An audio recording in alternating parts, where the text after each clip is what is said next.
9 months since little Summer Wells went missing from Hawkins County, Tennessee, and we are no closer to knowing what really happened to her.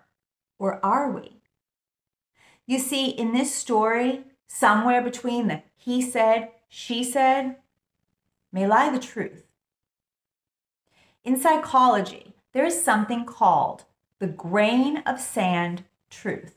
What this means is that when people are talking, even if they are lying, even if they are embellishing what they're saying, there's usually a tiny morsel of truth in what they are saying. So let's go back to that fateful day on June 15th. It started out like an ordinary day. Candace Bly Wells woke up and had to take her mother, Candace Hara, to the emergency room to have her knee checked. She decided to leave her older boys at home and take little 5-year-old Summer with her. When they get to the emergency room, they leave Grandma there and they leave. Now, this may be because she has a 5-year-old with her, she wants to kill some time, or this could be due to COVID. You know, at that time, a lot of hospitals still were not allowing anybody to come in with the patient unless the patient was a minor. So Candace goes and she picks up 15-year-old Hunter. Hunter is the son of Candace's former friend, Allie. And there's a lot of speculation around Hunter and Candace. Was this simply just, this is her friend's son and he's like family, so she's going to let him tag along for the day? Or was there something illicit going on between Hunter and Candace? Allegedly, there are text messages to support an inappropriate relationship that have been taken by the police off of Hunter's phone. There are also allegations that Candace gave alcohol to Hunter on this day. These are all allegations. Now, we know at some point, Candace would take the kids swimming. What we always believed was that Grandma Hara was with them.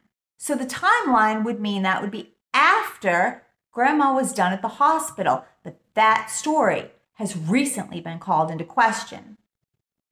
It is now believed that Grandma Hara may have never actually been at the swimming hole. If that's true, then we need to take a closer look at the swimming hole. Because why would anybody lie about Grandma's attendance at the swimming hole? Did something happen? Is there a reason that Candace Wells wants to have another adult present in her telling of the day? Somebody who could vouch that nothing happened that, caused harm to Summer? So at the swimming hole or at this park, the state park, there are different places where you could swim. And there's one area that is kind of the more popular area, which is probably where most people who go there to swim would go. But Candace found kind of a little secluded area. And that is where she liked to go. And she said it was because she wasn't really fond of being around a lot of people. She liked a little bit more privacy. So she was off in this little area and there wouldn't have been anybody else around. So it's just either her and Grandma and the kids, or it's just her and the kids. But the important thing is that when Hunter was interviewed by Chris McDonough from the interview room, he said that at the swimming hole, Summer nearly drowned. He recalls the event as Summer being in distress, everybody kind of looking at TikTok videos and didn't notice that she was going under the water, but that he ran in and he rescued her. Candace Wells says that never happened. Not even a grain of sand. Didn't happen. So why would Hunter make up such a odd and elaborate story if there was no grain of sand? Well, this has led a lot of people to speculate that maybe little Summer succumb to what is known as dry drowning. And that Candace, either with or without the help of Dawn Wells, covered it up. Well, you know, for most of us, if our child was drowning in real time or after in what is known as dry drowning, we would just call 911. Why would Candace not just call for help?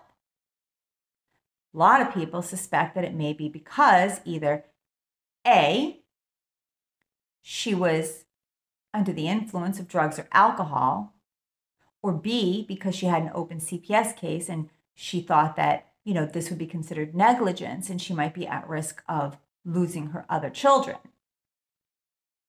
Allegations. So let's look at dry drowning. According to Doctors Hospital in Sarasota, Florida, dry drowning is a media-invented term and does not exist in the medical community.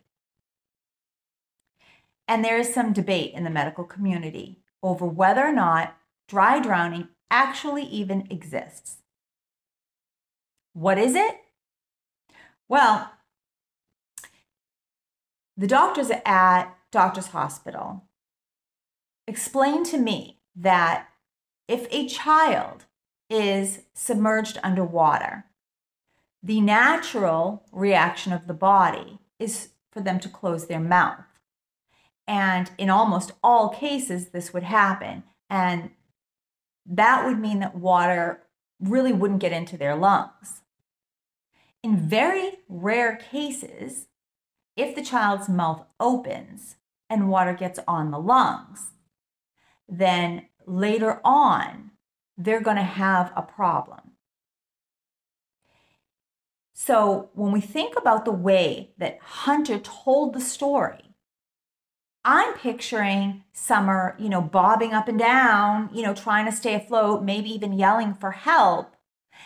In that case, it sounds like her mouth would have been open. She may have been gasping for air and getting water in her throat all at the same time. This would put her at risk. So another term that is accepted in the medical community, and I'm actually going to look down and read my notes on this because it's not something I'm very familiar with, is something called secondary or delayed drowning. And now this is actually accepted in the medical world. So delayed or secondary drowning is when you are in the water, typically happens in a situation where a child needs to be rescued, Hunter, and they have been submerged for a prolonged period of time. Now, prolonged is not like 45 minutes. We're talking like seconds or minutes, okay? And when this happens, small amounts of water get in the lung and sit there for a few hours. This can cause the lungs to not be able to oxygenate the blood, and now you have a problem. And this typically happens within 1 to 24 hours. That is delayed drowning. So the World Health Organization says that drowning is the leading cause of death for children in the United States. And in 7% of those drownings, it happens after the child has already exited the water. So is Summer in that 7%? So again, like I said, the idea of dry drowning, we're going to go back to that for a second. Dry drowning, the reason they don't like that term is because that is something that has to happen at the time. And I don't mean at the time as in like they're in the water drowning, actively drowning. But let's say they come out of the water. That's going to happen right then and there. So that's why doctors don't like the term dry drowning, because that gets mixed up with secondary drowning, which can happen 1 to 24 hours later. Dry drowning, as we know it, as it has been kind of put out by the media, is actually something that would happen relatively immediately. You see, the protective instincts, like I said, is the tissue on top of the airway to spasm. And this is actually called laryngospasm. It is to prevent water from getting in the lungs. It essentially closes it off. Well, if you try to exhale at that exact same time, there would be a pressure change in the lungs, and it would cause the lungs to fill with water. And that would be something that would happen relatively soon to exiting the water. So did this happen with Summer? Is she in one of those very rare low numbers where this actually happens? Now, we have that weird picture. We have that weird picture with the milk jugs. It has been suggested to me by a viewer and friend, Diane, I'm going to kill your name, Dimini from Tewksbury, Massachusetts, that she believes that milk jug picture was taken right after swimming, not to, capture the day, but to send to Dawn. That picture may have been taken because she saw that Summer was in distress, and that she may have been sending that picture to Dawn to say, hey, look, Summer doesn't look so good. Some of the signs and symptoms of these type of delayed secondary, or for lack of a better word, dry drownings include coughing, fever, loss of energy, sleeping unconsciousness, color changes in the skin. These are a lot of things that people have looked at that milk jug picture and been concerned about. What are your thoughts on that? So Chris McDonough took Candace back to the swimming hole and he interviewed her. And one of the things that stood out to Chris, and later to a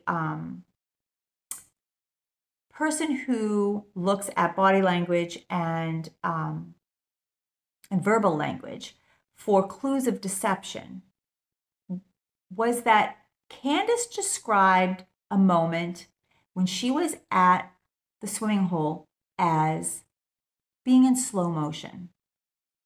This is also known as the matrix effect. So after hearing that and seeing that this point really stuck out to both of these gentlemen, who both are in or formerly in law enforcement, I wanted to understand this slow motion effect, because Candace describes that feeling at the swimming hole. She does not describe that feeling at her house, which would have been the only other place that either Summer could have been injured or been abducted from. I mean, she gave him a tour of her home. She talked for an extended period of time. She never described that feeling. And also, she became really emotional at the swimming hole, but she didn't become really emotional at her house when being interviewed. So I wanted to understand that a little bit after listening to these gentlemen and the significance that they seem to be placing on this matrix effect or slow motion feeling that Candace was describing. So in 1972, a geologist, Albert von St. Gallen Heim, documented what is known as the matrix effect, or the slowing down of time. And he described this as something that happens when somebody is either triggered by the thought or the memory of an event, or when they feel that they are in imminent danger. So sometimes people in car accidents recall that they felt that. Sometimes people, when they are recalling something very traumatic that has happened to them, will feel like everything is slowing down, okay?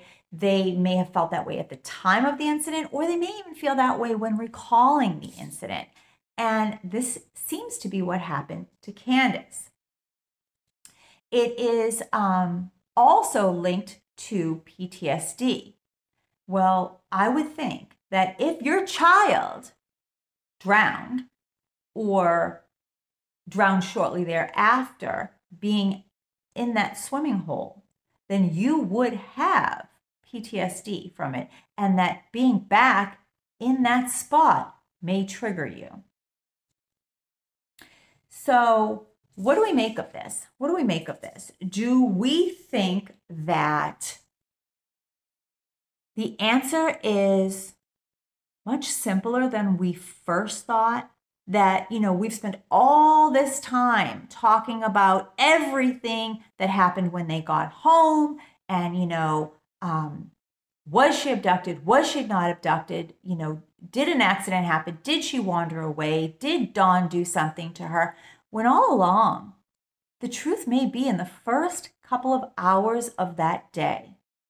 Now, if this is true, there would still be a cover-up because nobody produced Summer and nobody said, this is what happened. So, of course, we would still have a ton of questions, and there would still be a need to find out who else was involved. But you have to wonder if the truth has always been right there. It might be in Hunter's words. And Candace may have lied because she was not sober at the time. She may have been drinking. She may have been under the influence of drugs. And she may have been frightened because CPS was already on her tail. So maybe she thought that she would get in a lot of trouble, and she may even potentially lose her other children.